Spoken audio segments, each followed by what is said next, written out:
Good afternoon, leaders. Good afternoon, good afternoon. This is Tinyiko Motileni, live from South Africa. I am your leadership specialist for women who are working in male-dominated industries. I decided to help those women because I've been in the industries for more than 22 years, guys. It's very long, hey? All right, so today we are going to talk about the bridging of the gap between my personal self, if I can put it in that way, and my career in the male-dominated industries. So I think I was two people at some time, and I couldn't bridge that gap. I couldn't let my personal self complement my career, if you know what I mean, so I want to speak to you about that today.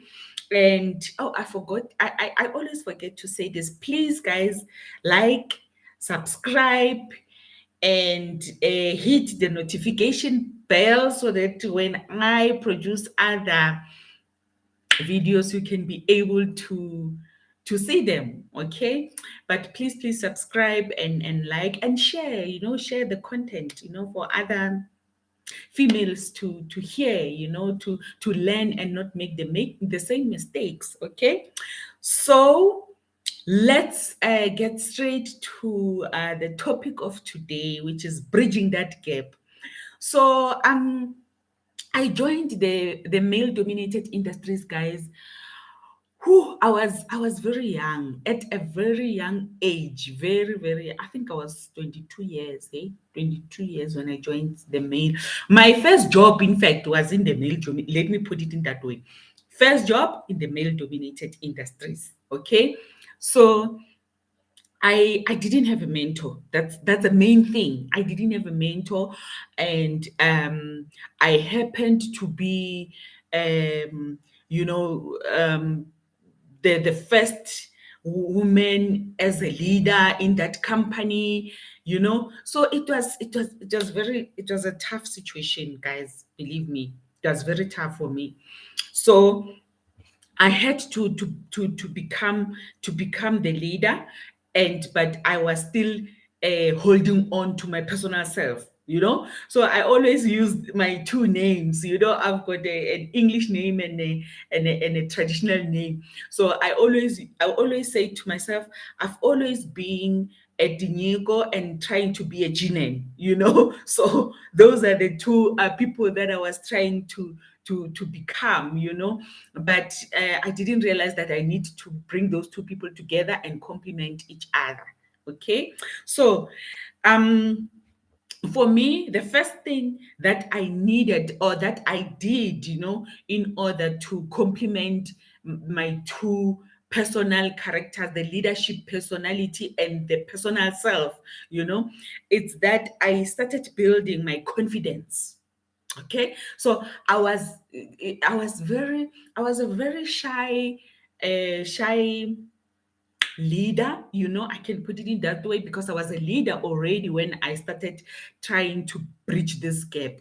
So I was a very shy leader. I was afraid of matured males. I was afraid of giving instructions. I was very much struggling in that regard of confidence. I struggled a lot. Okay, so when I start trying to become to improve my confidence, guys, I had to set boundaries. I started by setting boundaries that, I don't want people to touch me. I don't want people to abuse me. So I started setting those boundaries. Those boundaries helped me to improve my confidence. And I started you know understanding the art of direct speaking. That is important, to be assertive. I also started to understand that and then I started talking direct to people, even if I was making mistakes and everything. But I started learning that art of direct speaking. Then I started to understand my worth. So I'm a leader.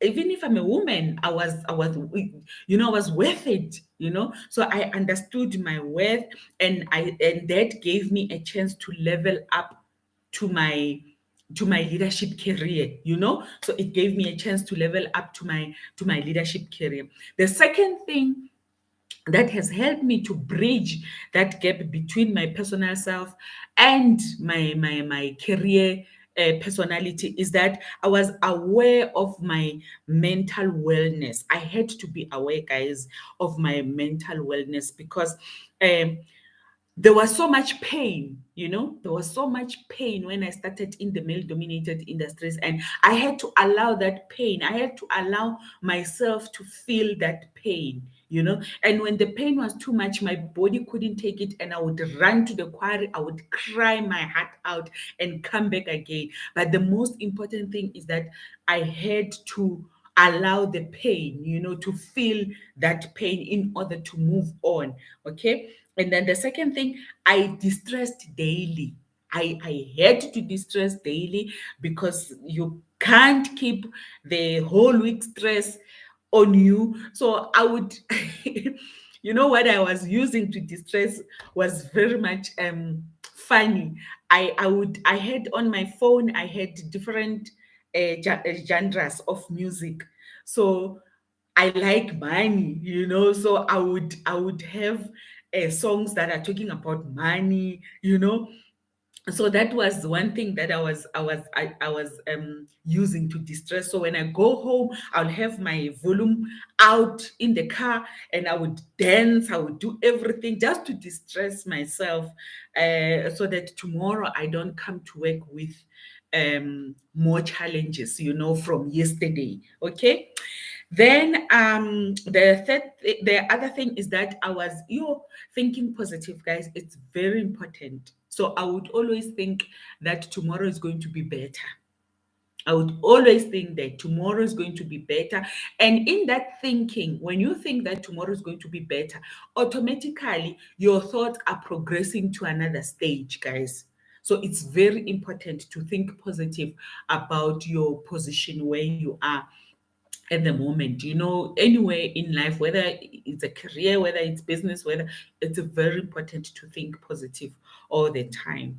And then I would get ready for the challenges, so there was a time whereby I told myself, you know what, hey, you need to be ready for tomorrow's challenges. You need to stop running away from challenges. When these people are disrespecting, you need to find a way to make sure that they're respecting you, So I had to be ready for tomorrow's challenges, so that I can bridge that gap. I can mold myself to be this leader that is needed, in the workspace. Okay.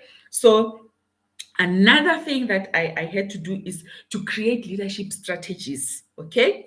So I learned how to make productive decisions. That is very important. I'll tell you why. As a leader, 24/7, I don't want to say 24/7, maybe I'm exaggerating, but most of your time as a leader, you are making decisions. You are making decisions. So it is very, very important to know how to make these productive decisions. Okay. So I've got what do you call it, a program on how to make decisions using your education, using your intellect, using your intuition, using your wisdom, in the male dominated industries, if you are a female leader.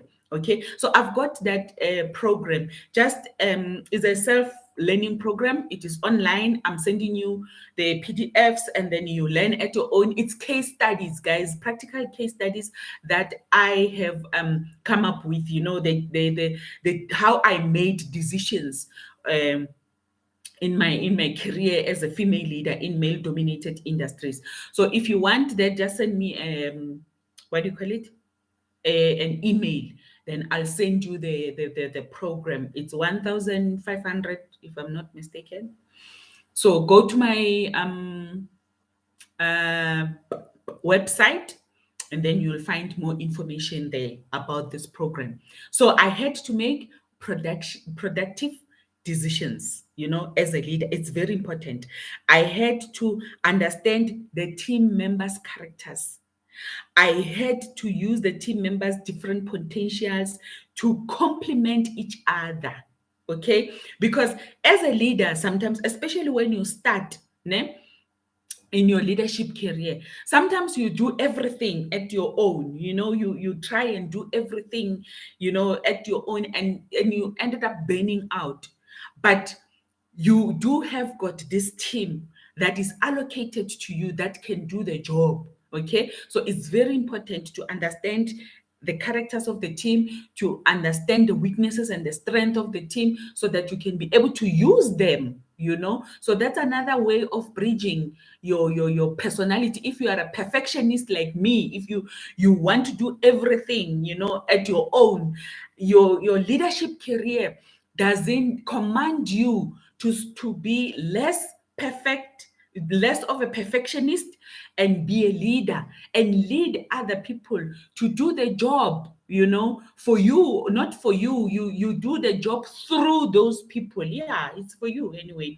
You do the job through those people. Okay, so it's very, very important. As a perfectionist, I had to mold myself to be a leader who's working with people, who's leading people, who is creating leaders, not followers. So I would create this team, this productive team, so that it can be able to help me to bridge the gap of being a perfectionist and being a leader. Okay, so it was very, very important, guys, for me to bridge that gap. Otherwise, I wouldn't have been in the industry for 22 years. Okay, it was very, very important. So I wish you can share this video so that other people can see it. And I don't want our next generations to make the mistakes that we did, guys. That is very, very important for me, or that I did. Let me talk about me. I don't want the next generation of female leaders to repeat the same mistakes. Hence, I'm sharing this information with you. It's very important that we do something, so that we change the narrative of women leading in male-dominated industries now, before the next generation of female leaders join the industry. Because when they joined the industry and they found that we didn't do anything, it's going to be worse for them, guys. It's going to be worse for them. So when they join the industry, they must find us having solved our problems, so that they can be able to focus on their problems. You understand? So I can safely say that I want them not to repeat the mistakes, and I want them to be the best, take off where we've left, where we've done good and better that way of leading in the male dominated industries. Okay, thank you very much for joining me. I have got a masterclass on the 1st of October about leading a difficult employee. So please do join in. It's only 550. You can send me an email to register and then join in that masterclass, so that I can help you, especially now at the end of the year. You will find difficult employees who are already, and not because they are difficult, no, it's because their psychology is changing. They are thinking home, they're thinking Christmas, they are thinking New Year, they're thinking their kids, their families, and all those things. So it's very important to understand the psychology of a difficult employee. Okay, so join that masterclass, guys. And then if you want more information about my coaching services, go to my website, tmstrategicprojects.com, and then you will be able to find what I'm offering in terms of coaching. Thank you so much. Please do like, and do subscribe, and do share the video. Bye bye.